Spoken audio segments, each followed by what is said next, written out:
애초부터 처음부터 몰랐었으면 그냥 제가 가르쳐 드리면 되는데 어떤 단일 한국말에 대해서 5가지 영어를 공부를 학교 다닐 때 잘하다 보니까 다 알고 있는 거예요. 근데 어디에 써야 될지를 모르고 있는 거야. 그러니까 무심결에 막 튀어나오더라고. 진짜 어색해요. 저만 어색하게 느끼는 게 아니고 원어민 선생님하고 피드백 들을 때 보면 너무 어색하다는 거야. 그게 고쳐지지가 않습니다. 거의.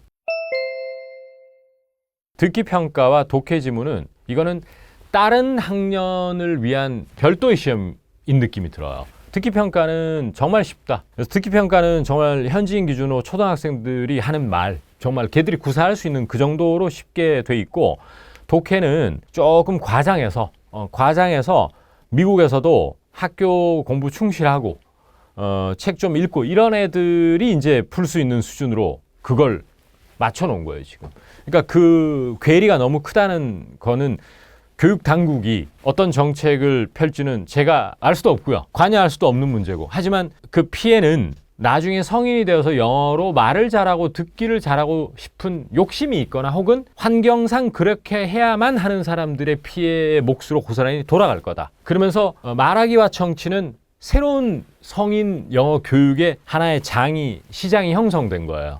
저도 사실은 그런 분들에게 교육을 하고 있는 사람인 것이고요. 그 다음에 두 번째는 영어 단어를 외우고 문법, 문장 구조 파악하고에 대해서 제가 반대하는 것은 전혀 아닙니다. 절대로 오해하시면 안 돼요. 필요한 사람이 분명히 있는 거고 수능 공부를 위해서도 필요할 수밖에 없습니다. 그런데 전력 투구를 할 거 아니에요. 이게 수능이라는 시험은 하이 스테이크 이그잼이라고 그래서 하이 스테이크 많은 게 걸려 있는 시험이거든요. 그러니까 이거에 따라서 인생의 많은 부분이 이제 결정이 된다 이런 말이기 때문에 독해 문해력을 증진시키기 위해서 아이들이 전력 투구를 하게 돼 있어요.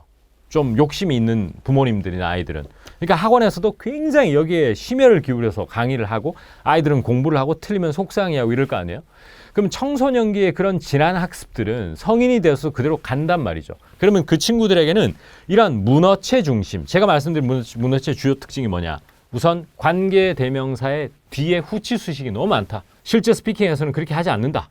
두 번째, 도치 이런 것들이 너무 눈에 많이 띈다. 누가 스피킹할 때 단답형으로 얘기할 때 빼고 도치를 하느냐? 거의 하지 않는다. 굉장히 학자풍의 말을 하는 사람만 그렇게 한다. 혹은 100분 토론에 나와서 굉장히 유식하게 말하는 경우에만 그렇게 한다. 그 다음 세 번째, 지나치게 고급 어휘를 너무 많이 쓴다. 우리 수능 공부나 이런 토익 공부의 특징이 있습니다. 동의어 중심의 어휘 학습인데 그것이 바로 뭐냐? 제한, 제약 이렇게 왼쪽에 적어놓은 다음에 무차별적으로 constraint, restrictions, limitation이라고 동의어로 외워버리기 때문에 근데 그 뉘앙스가 다 달라요. 사실 완전히 다른데 리딩할 때는 그게 도움이 되거든. 왜냐하면 제약이라든지 제한 이렇게 하면 해석이 되기 때문에 그런 것들은 나중에 반드시 여러분들이 스피킹 공부를 꼭 해야 되는 상황에서 엄청난 걸림돌이 돼요. 이런 사람이 있더라고. 제가 영어 특훈반이라는 것을 지금 6년째 운영을 하고 있어요. 직장인들이나 대학생들 상대로. 거기는 이제 스피킹을 주로 하는데 학교 다닐 때 공부 잘한 것 같아. 학교도 좋은 데 나오셨어. 리딩도 잘해. 근데 스피킹 진짜 어색해. 그 이유가 뭔지 아세요? 애초부터 처음부터 몰랐었으면 그냥 제가 가르쳐 드리면 되는데 어떤 단일 한국말에 대해서 5가지 영어를 공부를 학교 다닐 때 잘하다 보니까 다 알고 있는 거예요. 근데 어디에 써야 될지를 모르고 있는 거야. 그러니까 무심결에 막 튀어나오더라고. 진짜 어색해요. 저만 어색하게 느끼는 게 아니고 원어민 선생님하고 피드백 들을 때 보면 너무 어색하다는 거야. 그게 고쳐지지가 않습니다. 거의. 그러니까 차라리 몰라가지고 바로 흡수를 해버리면 좋은데요. 여러분들은 당장의 니즈 때문에 어쩔 수 없이 공부를 하는 걸 제가 말할 수 없어요, 솔직히. 그러니까 저도 안타깝지만 어쩔 수 없는 건데 문제점은 얘기를 해드리겠다는 얘기죠. 그것이 나중에 부드러운 대화체 스피킹을 하는데 굉장히 걸림돌이 된다는 것은 확실하다. 그런 것이 수능 학습에 불가피한 어떤 우리가 안고 가야 되는 아픔이 아닌가 그런 3가지 느낌을 좀 받았어요. 받았고. 근데 이런 것도 있다. 독해를 완벽하게 정말 원어민 수준으로 만약에 한다면요. 그 사람은 나중에 스피킹을 잘할 확률도 되게 높아져요. 다들 엉성하게 하기 때문에 그냥 빨리빨리 그냥 대충 뜻만 파악하고 넘어가서 문제 푸는 거 아니에요, 우리. 근데 완벽하게 해놓으면요. 스피킹도 잘 될 수밖에 없어, 나중에. 그러니까 문어체를 하려면 확실하게 문어체도 너무 잘하든지 그러니까 엉성하게 하니까 이도 저도 안 되는 거거든. 이번에 수능 보시는 분들 정말 그 학생분들 고생 많이 하셨습니다. 이번에 수능 지문을 풀면서 제가 대입시험 그때 칠 때 기억은 잘 나지는 않아요, 사실은. 솔직히 너무 오랜 세월이라서. 근데 다시 과거로 한번 돌아가 볼 수도 있었고 그랬는데, 저는 뭐 여담으로 말씀드리면은 학교 때 저는 공부를 못했어요. 왜 못했냐면 초등학교 때부터 오랜 세월 합창부와 중창단 활동을 했습니다. 그래서 그거를 취미로 한 게 아니고 저희는 대회를 나가는 전문 합창단, 중창단이었기 때문에 수업을 4교시밖에까지 안 하고, 저희는 뭐 방학 때도 30일 연습했어요. 하루에 5시간씩. 근데 저희 아버지 반대로 이제 결국 음대에 진학을 못했죠.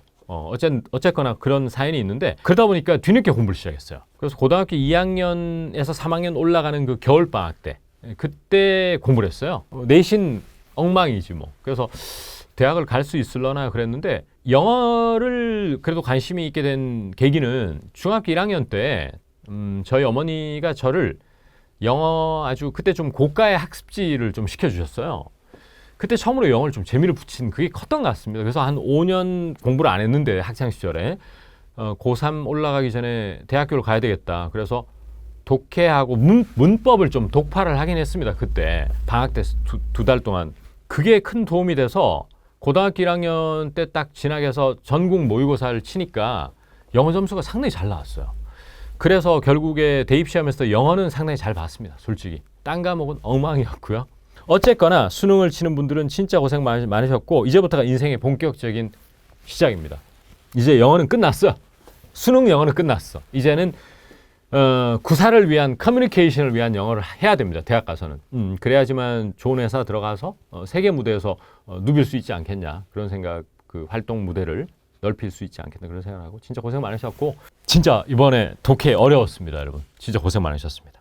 여러분 인생 여정에 건투를 빌고 I wish you nothing but success. 화이팅입니다.